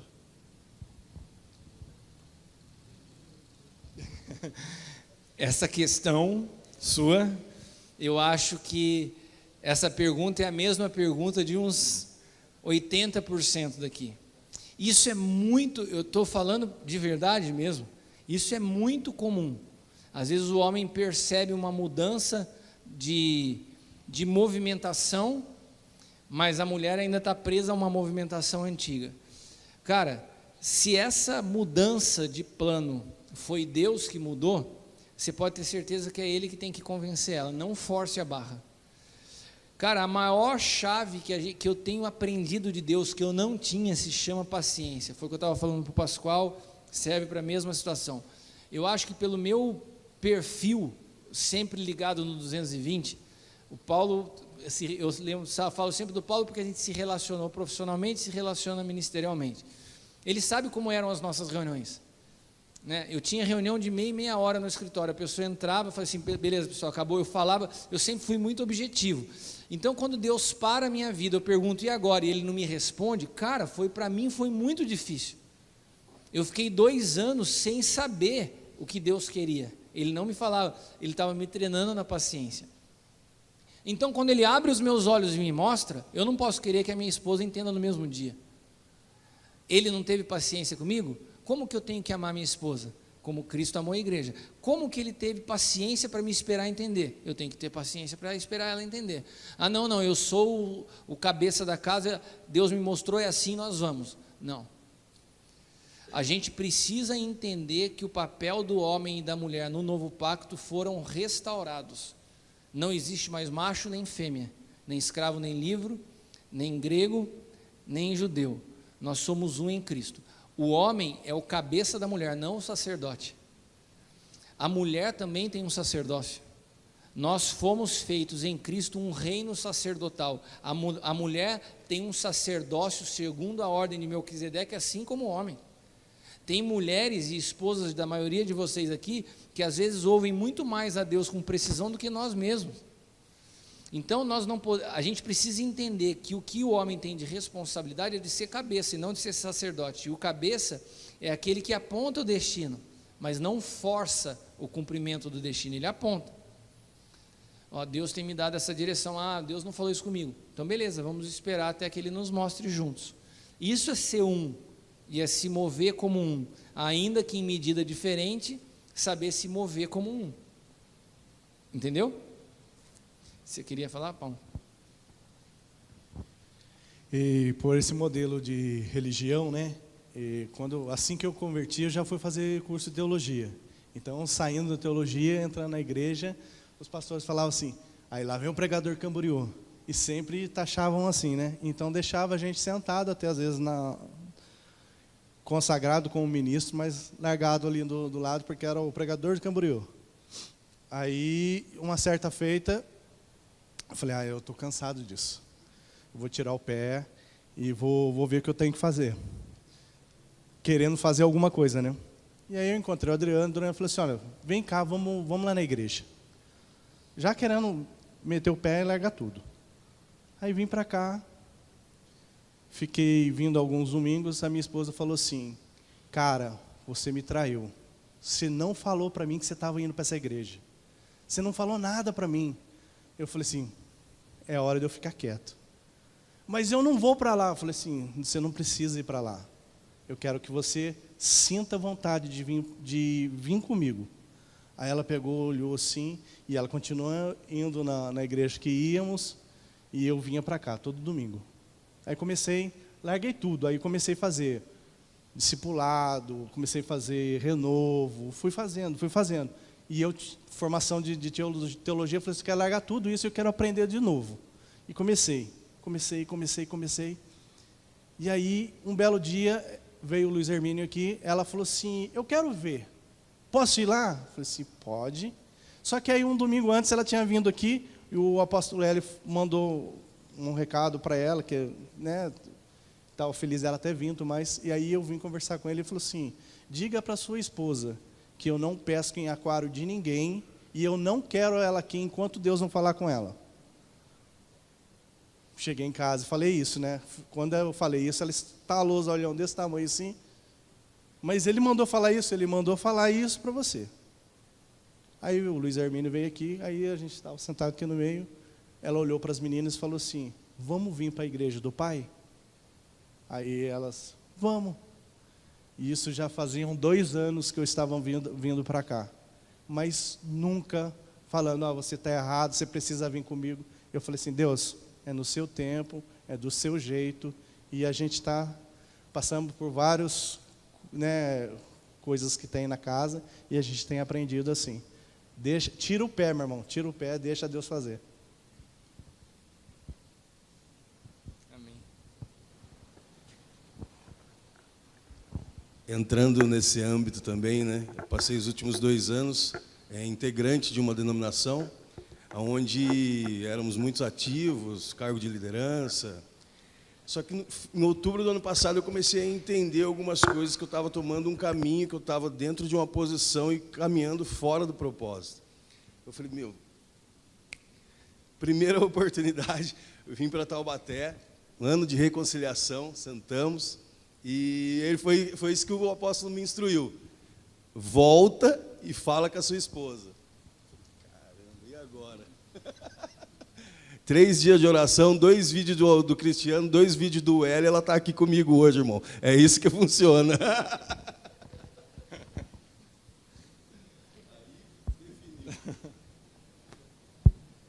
Alguém mais quer? Quando você falou aqui no começo, eu posso mudar de planos, mas não de propósitos, isso teve um pouco a ver comigo, porque há 1 ano atrás eu ouvi um não seu. E... Quer contar? Oi? Pode falar, não sabe da história? Senão fica... O que você me pediu para te ensinar? Não, é que há 1 ano e meio, mais ou menos, eu comecei a fazer o Efatá presencial aqui. E eu estava numa denominação que era uma caixinha, né, preso. E depois de uma pregação do Luiz Hermínio, que foi nessa casa aqui, que eu e minha esposa tivemos um impacto real em nossas vidas, né? Daí começou a desconstrução da caixinha para fora. E aí aconteceu várias outras coisas, se eu entrar em detalhe aqui... Sim. Para chegar no não. Aí houve algo que não ia dar certo mesmo, e eu precisava de ajuda, uma ajuda para uma coisa imediata. Daí eu vim direto aqui no apóstolo, sendo uma paternidade que não era daqui, era de fora, e eu vim pedir para ele cuidar de mim, da minha família, né? Daí ele falou assim... Você tinha um pastor e veio me pedir para ser seu pai. Isso, eu tinha um pastor, na verdade eu tinha uma pastora, que hoje ela está aqui, e meu pai também está aí, que era pastor, que era titular, sim, era pastor que cuidava de mim, mas também estava na religião, estava na caixinha. E eu não aceitava algumas coisas que ela falava, porque batia de... Não dava mais jeito. Isso, daí nesse momento eu vim desesperado, pedi a paternidade do Cristiano. Daí o Cristiano falou assim, não, você volta e continua debaixo da paternidade dela, né, até algo acontecer que, não sei se vai ser agora ou depois, você tem que ter paciência. Na primeira vontade que eu tive, foi de dar um mata-leão no apóstolo Cristiano. É por isso que eu pedi para Deus usar o Jabas. Sim. Todas as vezes que essa vontade de alguém dar um mata-leão nascer em mim, eu falo assim, olha, Adriano é meu filho. Daí, voltando aqui na pergunta que você falou, eu posso mudar de planos, mas não de propósitos, é que eu vim para que fosse um plano mudado, né? Eu queria algo imediato, que igualzinho fosse uma pomada, ou então tomar uma injeção ali e acabou. Mas depois de um ano, eu entendi que era um propósito, né? Hoje estou caminhando com a casa aqui como filho, e a minha mãe já veio junto com meu pai, que está aí, uma liderança que está comigo na igreja também, está conosco aqui também caminhando junto, e eu sei que é um propósito, esse é um propósito. Talvez se o Cristiano falasse assim, tá, tudo bem, vamos começar agora, poderia ser algo que ia passar uma pomada ou tomasse uma injeção, mas ia arrebentar o relacionamento com a minha mãe, com meu pai em casa, porque ia acontecer divergências, ia ser drástico, né, o que aconteceu, mas graças a Deus tudo está se encaixando. Eu acho que tanto a situação do Palma como a tua, elas apontam para esse lugar da gente saber esperar, que em algumas mudanças de plano a gente tem que saber esperar Deus dar os comandos e a gente não se precipitar. A gente às vezes é muito precipitado em querer fazer as coisas do nosso tempo, né?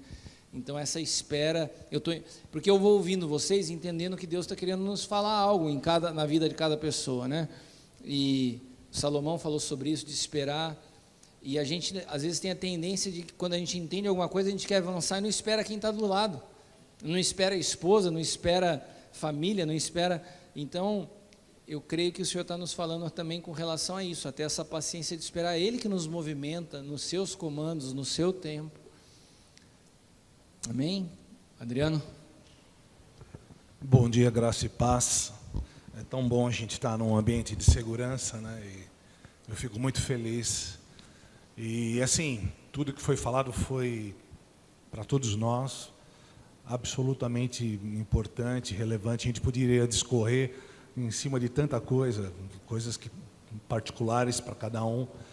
E o que salta mais aos meus olhos é a questão da posição e da identidade. Eu sou alguém que tem lutado para aprender muito em cima disso, porque, óbvio, a gente busca sempre estar dentro do centro da vontade de Deus, mas Deus prepara contextos e ambientes onde Ele vai nos provar, nos testar, a fim de nos forjar. A igreja nossa, óbvio, a gente não sonha com isso, não pensa nisso, mas adquiriu uma proporção nas redes sociais que, de fato, nos trouxe uma exposição que não revela, de fato, quem nós somos. Então, durante muito tempo, a gente foi procurado por um monte de gente, e isso é uma briga interna, porque em muitos momentos você também se vê seduzido, e você tem que saber muito bem como lidar com isso. Eu creio naquilo que eu carrego, mas eu sei também aquilo que eu não sou. Então, essa é uma guerra constante, eu aprendi muito hoje, mas eu não queria falar sobre isso. Eu acho importante, o que eu queria abordar, o que salta aos meus olhos hoje é paternidade, falar sobre paternidade. Eu penso que nesses últimos dias é algo que a gente deve reforçar. Mais do que a minha geração, a gente tem pessoas mais jovens do que eu já estou meio tiozão, mas a gente tem que bater nessa tecla da paternidade, para que a gente não corra o risco de ser um Geazi. Eu acho que era de Geazi que o Bruno estava falando, não sei, enfim...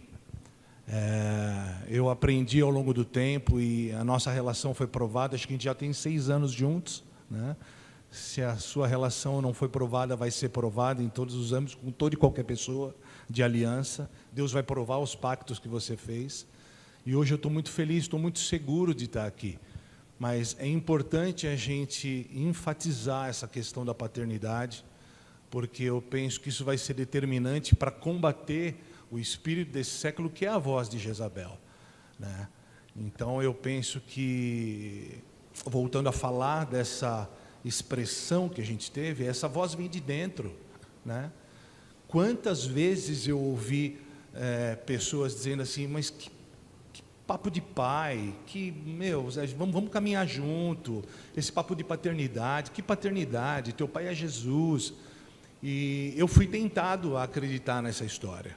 Muitas vezes eu tentei ressignificar minha relação com o Cris, ele sabe muito bem disso. Isso foi extremamente maléfico para a minha vida, foi maléfico para a nossa comunidade, e eu tive que voltar atrás, reconstruir. Então não incorra no meu erro, não incorra nesse erro de tentar ressignificar algo que não tem. Ele é seu pai, ou quem quer que seja, ele é o seu pai, ele é o nosso pai, e a gente deve respeito, lealdade, enfim. Eu tenho aprendido muito de tempos para cá, sobretudo nessa questão da paternidade. Eu estou muito feliz de estar aqui. Eu acho que a gente tem que enfatizar isso, porque eu sei os males que isso trouxe para a nossa comunidade. Então, pastor é duro, né? A gente parece que estou exortando o povo. Não é isso, a minha experiência, né? Então, é isso que eu gostaria de enfatizar, que a gente tem que lutar muito para deixar claro o que é paternidade, porque existe muito paternalismo por aí e não paternidade. Eu fico feliz porque também muitas pessoas têm me procurado e eu direciono para o Cris, né? Está o Tex aqui, né? Está o Josué também. Muitas pessoas me procuram e eu direciono para o Cris. Então eu reconheço que ele é um pai apostólico dessa nação, e eu estou muito feliz de estar aqui. Eu queria enfatizar essa questão da paternidade. Amém. Eu acho interessante a colocação do Adriano, porque é muito fácil as pessoas combaterem o aspecto da exposição pública, quando na verdade são pouco expostos. Então, você pegar um pastor de uma igreja sem visibilidade alguma, estou falando visibilidade natural mesmo, o cara não tem relevância nas redes sociais e começa a criticar isso, na verdade porque nunca teve a oportunidade de viver. Agora, é diferente um cara que alcançou uma expressão, como o Adriano estava falando, não que tenha sido a busca, mas até pelo perfil dele, ele tem muito bom gosto com arte, a profissão dele, ele é um arquiteto de muito bom gosto, então tudo que é feito na Gravidade Zero é muito bonito, né? E isso atrai as pessoas, e quando ele fala da luta que ele enfrenta, do que a visibilidade traz, é diferente de qualquer um de nós falar que não tenhamos uma expressão em redes sociais. Então, eu acho muito pontual e acho que é muito produtivo para o nosso aprendizado ouvir de um cara que às vezes alcançou na rede social o que você está buscando e ele está te falando, cara, cuidado, isso é perigoso. É por isso que eu acho incrível o corpo de Cristo, essas medidas de cada um de nós estamos numa medida, ele tem uma medida. Seria ridículo eu querer ser igual ao Adriano, mas a gente às vezes quer se comparar e ser igual ao outro. Entenda a sua medida. Ele tem um perfil. Quando o apóstolo Hélio teve uma visão nessa década de governo, acordou uma noite com um sonho, o prédio da igreja todo verde e amarelo. Ele falou, cara, eu tenho que obedecer a voz de Deus, a gente tem que pintar o prédio, Kiko. E daí ele me apresentou um projeto, falei, apóstolo, está muito feio, cara. Vai ficar parecendo um prédio do correio. É terrível você fazer uma fachada verde e amarela. Ele falou, mas então como que eu fazia? Eu tenho que obedecer a voz de Deus. Eu falei assim, deixa eu pedir ajuda ao Adriano. O Adriano sabe mexer com a arquitetura com bom gosto. E ele fez um trabalho incrível. Se vocês viram a pintura do prédio, foi ideia dele, né? Agora, é saber a medida. Cada um sabe entender a sua medida. Quando, você vê como que as palavras vão se encaixando, né? Quando Jezabel tenta atacar a separação da paternidade de um filho, porque ela quer deixar assim, se você assistir Animal Planet, você vai aprender, né? Quando tem as hienas, por exemplo, ou os próprios leões estão atacando uma manada de búfalo, e daqueles animais são grandes pra caramba, quem que eles visam? O filhote, que é mais fraco. Daí o que eles fazem? Vamos separar do pai e da mãe para poder... O diabo é a mesma coisa, ele se movimenta do mesmo jeito. E daí como que é a sutileza do que ele colocou e expôs aqui? Não, deixa eu ressignificar isso. O cara não é meu pai, ele é um mentor. Afinal de contas, meus amigos estão falando, são teólogos, né? Essa história de pai pode ser um amigo teu. Agora, Cara, quando você ressignifica, você quebra um princípio. Uma coisa é um mentor, outra coisa é um pai. Então, acho que a exposição do Adriano, assim como a de cada um de vocês, do Palma, do Ricardo, do André, cada um de nós que falamos aqui, o Pascoal, vai construindo, para nós que caminhamos juntos, um entendimento, aprendemos uns com os outros. E Deus está nos alertando, as nossas relações, elas são provadas. Jezabel, ela vem como uma voz para nos intimidar, né? E muitas vezes te levar a pensamentos que te deem essa necessidade, esse desejo por independência, né? E daí sempre tem um amigo legal que você pode andar junto, mas amigo legal, um teólogo conhecedor das Escrituras, nada disso é papel de pai. Se a minha relação com você é fundamentada no que eu posso te ensinar, e eu tenho que te levar a ser maior que eu, o dia que eu já não tiver mais nada para te ensinar, eu deixo de ser seu pai? Se o que você busca é pelo que eu tenho para te dar, quando eu não tiver nada para te dar, a gente se esquece. Que relação é essa? Um pai tem como responsabilidade tornar o filho maior. Então agora eu já não me alimento mais do meu pai porque eu me tornei maior que ele, eu vou buscar outro pai. Isso não existe. Eu vejo o prazer que o apóstolo L tem de lançar, ativar e formar os filhos, né? E como ele produz isso cada dia mais diminuindo. Para mim ele é exemplo prático de paternidade nessa nação. Eu não conheço. Como ele, eu não conheço. Com um coração igual ao dele, com o jeito que se movimenta, a maneira silenciosa, a total aversão a ter que aparecer, né? E se eu, no momento em que Deus começa a me ensinar algumas coisas e Ele mesmo começa a me conectar com outras pessoas, eu falo assim, eu ouvi isso de um apóstolo dos Estados Unidos uma vez. Sabe o que ele me falou? Ele falou: Cristiano, você chegou num nível que você precisa beber de outra fonte. O que o apóstolo L tinha para você já deu. E ele só não terminou a frase, mas ele queria continuar, e eu entendi que era assim: você precisa caminhar comigo agora. Eu falei assim: não, meu amigo, você é um mentor na minha vida e pode continuar sendo mentor, eu respeito o que você fala, aprendo com você, mas meu pai eu nunca mudo. Isso aqui, eu caminho com ele como pai há 20 anos. Nós já teve opinião diferente, já tivemos discordância, mas a maturidade está em permanecer mesmo quando eu não concordo.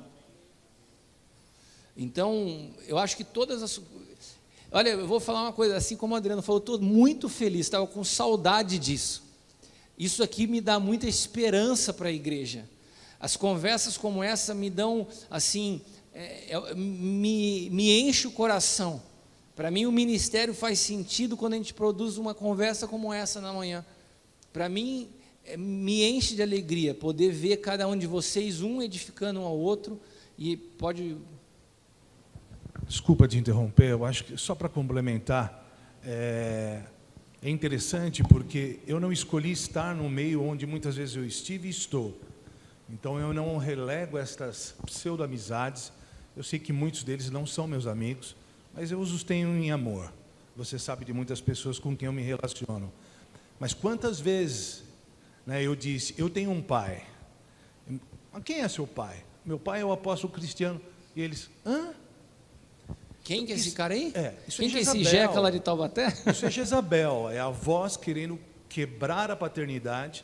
E quando os corações dos pais não são convertidos aos filhos e vice-versa, Deus virá e ferirá a terra com maldição. Eu sei o resultado que isso trouxe para a minha comunidade.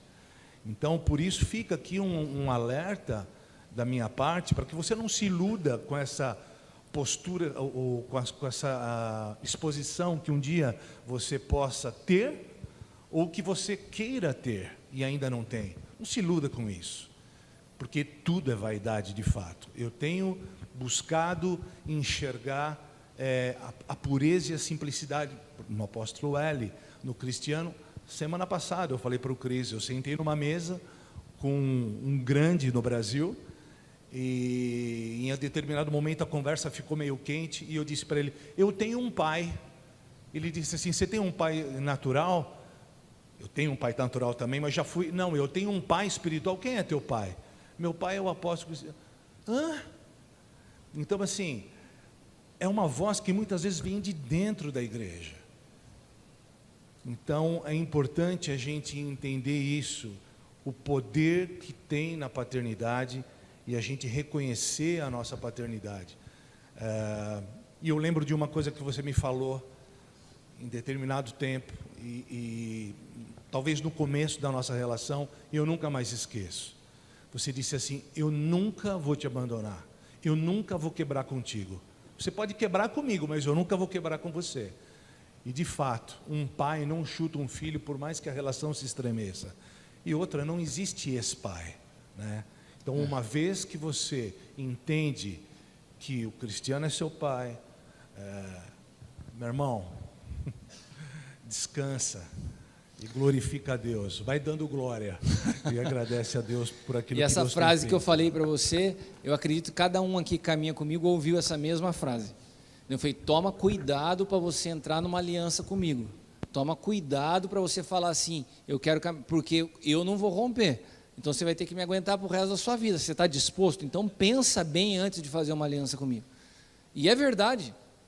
É verdade. Eu aprendi isso caminhando com o apóstolo Hélio. Se você visse as coisas, não vou falar as coisas, seria muito pejorativo.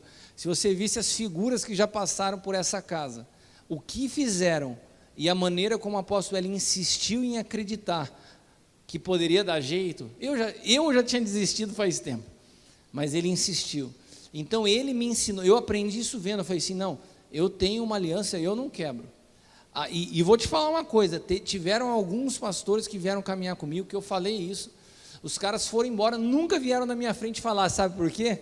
Porque eles sabem que eu só vou chegar e falar assim: quem veio me pedir para fazer uma aliança foi você, eu falei para você pensar, então nem vem, foi embora. Agora, cara, diante do Senhor, as alianças que nós fazemos no Espírito têm um peso de pacto tão sério, que se você não vem e não fecha, aquilo está com uma fatura em aberto. Então, se você está aqui nessa manhã pensando em caminhar como filho, pense 10 vezes. Por favor, pense, se não foi Deus que revelou ao seu espírito que deve caminhar comigo com paternidade, não venha por vontade pessoal, porque é muito sério. É muito sério. Eu levo muito a sério a aliança. Eu sou casado com a Leila há 23 anos. Desde que eu comecei a me relacionar com ela, que Deus me falou, e olha que eu vim do mundo, meu irmão, não venho de uma história de igreja. A Leila foi a primeira namorada que eu tive dentro da igreja. As minhas relações foram no mundo. E eu não valorizava muito, eu nunca dei muita moral para as relações que eu tive no mundo, mas quando eu entrei na igreja e comecei a namorar com a Leila, que eu fui falar com o apóstolo Hélio, e Deus me falou: você vai casar com ela, eu vou te falar diante de Deus, eu nunca mais olhei para outra mulher. Eu nunca mais olhei para outra mulher com qualquer tipo de intenção equivocada no meu coração, porque eu aprendi algo desde moleque com meu pai. A aliança, quando eu perguntava para ele quando criança, que falava assim: isso aqui é um pacto que a gente tem com Deus. Quando eu perguntava para ele da aliança: o que é isso aqui, pai? Que você tem e minha mãe tem igual, eu quero pôr. E você sabe que meu pai me deu um anel quando eu era criança, de tanto que eu achava legal ele andar de aliança. E dele falou assim: isso aqui é um pacto que eu tenho com Deus, com a sua mãe, e não pode se quebrar. Então a palavra aliança, quando eu aprendi, para mim ela traz um peso muito forte, e as pessoas hoje quebram aliança como quem rasga uma carta. Essa facilidade de se quebrar aliança no dia de hoje é terrível. As pessoas não vêm nem para falar assim: muito obrigado, se é que tem alguma coisa a agradecer pelo tempo que andei junto. Então não se precipite a se colocar em uma aliança, né? Se você está aqui, foi convidado por alguém e falou assim: eu preciso de uma paternidade, ora 10.000 vezes se de fato eu sou teu pai, porque se Deus te falar e você chegar para mim e falar assim: Deus falou comigo, então, meu irmão, a gente vai segurar essa aliança para o resto da vida, de mim não vai ter ruptura, né? Essa frase com o Adriano serve, falei isso para cada um de vocês, amém? Alguém gostaria de fazer alguma colocação para a gente finalizar? Eu queria finalizar porque são 12h15, para dar tempo de eu poder entregar pessoalmente os livros para as pessoas. Segunda-feira nós vamos ter o lançamento oficial, mas poder ainda dar um abraço em alguém, se quiser conversar alguma coisa. Não tem mais nenhuma pergunta ou nenhuma colocação? Cris, não quer falar nada? Lincoln? Sabia, o Lincoln é que nem o L. Paz, queridos, tudo bem? Vou ser bem breve. 2019, o Cristiano conhece muito bem a história, é um ano assim que eu falei, Deus, eu queria riscar esse ano da minha história. Deus falou como? Tem que ser o ano mais top da sua história. Que é o ano que eu estou construindo com mais força na sua vida. E em várias conversas que eu tive com o Cristiano, chegou umas 2 que eu percebi que ele parou de falar. Ele não sabe, mas isso me irritou bastante. Eu vi que ele ficava mais quieto. E aí, na hora, eu não falei nada, tudo, e fui para casa em meio a várias coisas acontecendo ao mesmo tempo. O que eu estou querendo dizer é o seguinte, como filho, nós podemos cair no erro de, ao invés de tentar entender, questionar por não entender a movimentação da paternidade. Porque aí eu fui reclamar com Deus, né? Porque, na verdade, eu tinha uma expectativa nele, e eu não estava entendendo o que Deus estava fazendo. E aí eu parei de ficar esperando uma apostila, uma regrinha, porque a minha expectativa lá no fundo era, não, cara, faz isso e faz isso. E não é esse o papel dele. Eu não estava entendendo o que ele estava pregando com a vida. E aí eu parei de ficar questionando e comecei a entender como ele se movimentava em meio aos problemas que ele passava. Com a mente de Cristo que ele tinha buscado, como ele reagia às questões. E aí eu comecei a entender de outra forma. E aí eu comecei a me movimentar de outra forma. Não por causa do que ele disse de regra ou de apontamento A, B ou C, mas por observar a vida dele, de como ele reagia. E eu creio que nas últimas 2 semanas eu tive um avanço que eu não tinha tido em 6 meses. Porque a minha postura estava errada. Porque eu não estava entendendo a movimentação dele. Então, queridos, realmente o que ele falou está correto. Não crie uma expectativa na pessoa, mas na vida que ele imparte através da vida dele. E hoje eu entendo, eu aprendo muito com as pregações dele, mas eu aprendo muito também observando como ele caminha e como ele reage. E isso é uma coisa que você tem que parar de questionar a movimentação do pai, mesmo que você não entenda, e tem que começar a observar como o pai se movimenta. E buscar em Cristo o princípio e o entendimento para aquilo. E aí sim isso faz toda a diferença. Naquilo que você tem que tomar de decisão e caminhar para aquilo que Deus tem para a sua vida. Amém? Eu acho que dentro da frase do... Se alguém puder já falar para as mulheres irem vindo para cá para a gente finalizar, por favor. A frase do Lincoln, ela se soma a uma palavra do Adriano da diferença de paternidade e paternalismo. Porque para quem está nos visitando e ouve, fala assim, não, tem que observar a movimentação dele como pai e tal. Mas todas as coisas que nós temos feito é apontar para Cristo. A diferença da paternidade e do paternalismo é que o paternalismo tem como centro a figura de uma pessoa.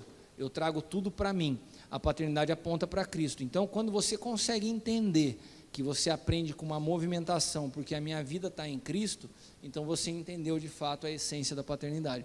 Quando você busca na figura de uma pessoa resposta para todas as decisões da sua vida, na verdade você está procurando um álibi para errar.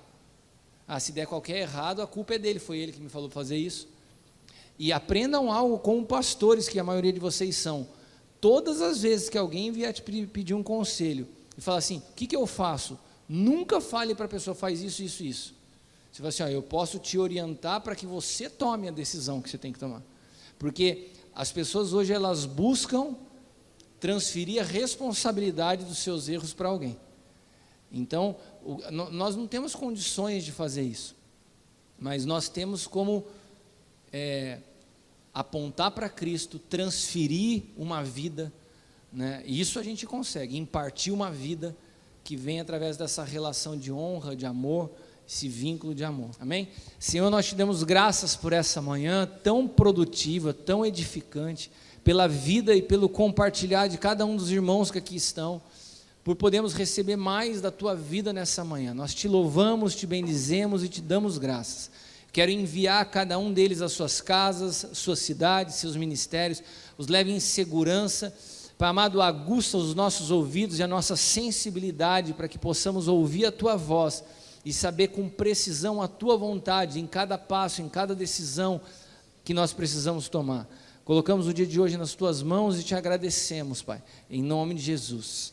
Que o amor de Deus, que a graça do nosso Senhor Jesus Cristo e a comunhão do Espírito Santo seja sobre nós hoje e sempre. Amém. Amém. Você pode aplaudir ao Senhor.